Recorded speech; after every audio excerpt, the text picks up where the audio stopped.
Assalamualaikum warahmatullahi wabarakatuh. Saya Yanuk Tafianwari di sini akan menjelaskan tentang Undang-Undang Hak Cipta dan perlindungan terhadap program komputer.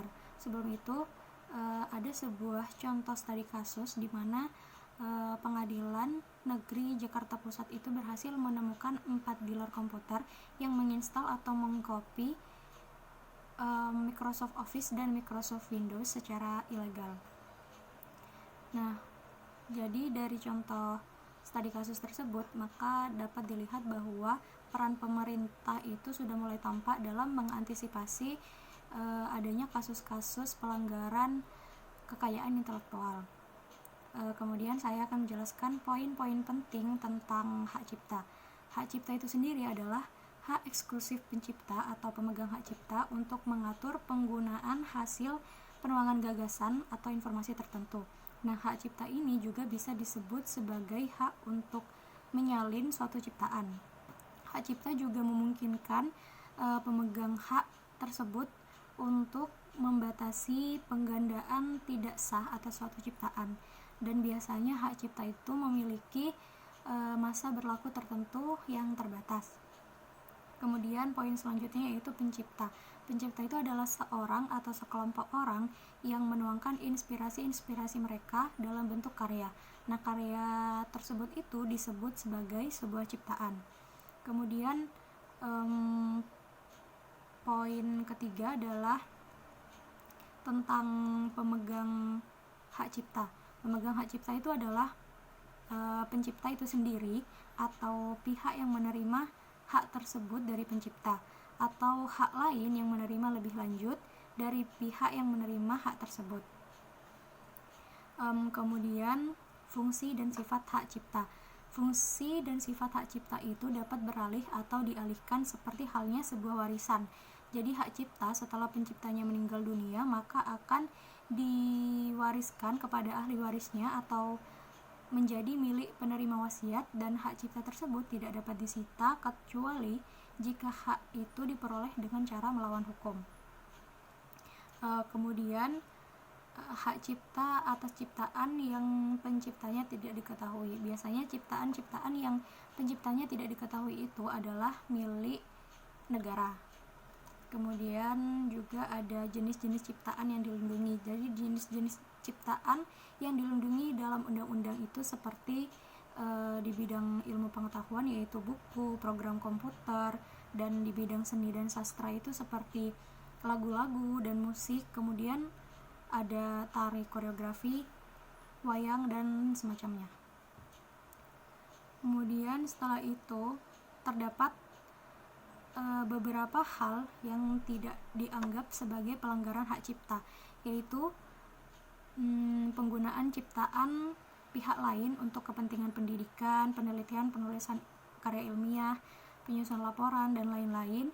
Kemudian yang kedua, pengambilan ciptaan pihak lain, baik seluruh atau sebagian untuk keperluan ceramah semata-mata sebagai tujuan pendidikan dan ilmu pengetahuan. Kemudian poin ketiga, perubahan yang dilakukan berdasarkan pertimbangan pelaksanaan teknis atas karya arsitektur, seperti ciptaan bangunan dan semacamnya. Kemudian ada masa berlaku hak cipta. Masa berlaku hak cipta itu biasanya misal ciptaan seperti buku, pamflet, dan semua hasil karya tulis lain, biasanya itu masa berlakunya 50 tahun setelah penciptanya meninggal dunia. Kemudian hak cipta atas ciptaan program komputer, sinematografi, dan fotografi atau database itu berlaku selama 50 tahun juga sejak pertama kali diumumkan. Kemudian ada beberapa pasal dari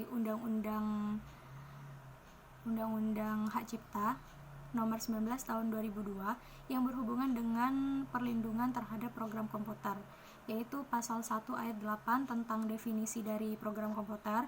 Kemudian ada pasal 2 ayat 2 tentang pemegang hak cipta atas program komputer.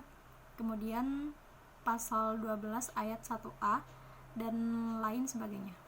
Penjelasan selanjutnya adalah tentang pendaftaran hak cipta. Jadi ketika suatu ciptaan itu telah lahir, maka ciptaan itu otomatis melekat pada penciptanya. Jadi perlukah kita mendaftarkan hak cipta kepada Direktorat Jenderal Hak Cipta yang berkaitan dengan program-program perangkat lunak komputer? Jika program yang kita buat itu dibuat dengan tujuan untuk komersial serta proaktif dengan target pasar, maka kita harus mendaftarkan program yang kita buat tersebut untuk mencegah terjadinya pembajakan program kita tersebut. Nah, jika sudah terlanjur terjadi pembajakan, maka sertifikasi pendaftaran yang sudah kita buat itu bisa kita jadikan sebagai bukti kepemilikan. Kemudian ada teknis dari pendaftaran hak cipta. Jadi teknis pendaftarannya itu dijelaskan dalam undang-undang tentang tata cara pemberian lisensi pemanfaatan hak cipta, yang diantaranya adalah program komputer, yaitu pertama, Direktorat Jenderal menyelenggarakan pendaftaran ciptaan dan dicatat dalam daftar umum ciptaan. Daftar umum ciptaan tersebut dapat dilihat oleh setiap orang tanpa dikenai biaya. Kemudian setiap orang dapat memperoleh untuk dirinya sendiri suatu petikan dari daftar umum ciptaan tersebut dengan dikenai biaya. Kemudian ketentuan tentang pendaftaran sebagaimana dimaksud pada ayat 1 tidak merupakan kewajiban untuk mendapatkan hak cipta.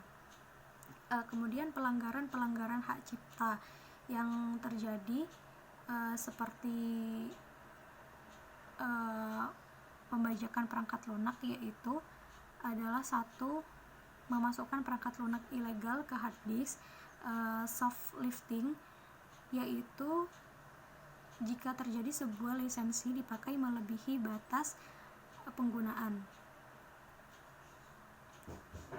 Kemudian penyebab maraknya tingkat pelanggaran terhadap hak cipta perangkat lunak di Indonesia itu adalah, alasan paling utamanya adalah karena perangkat lunak bajakan itu lebih murah daripada kita membeli lisensi aslinya.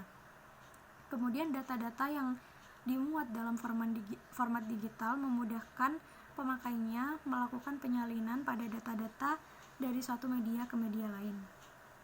Kemudian alasan lain adalah adanya kecenderungan manusia untuk melakukan suatu hal yang baru.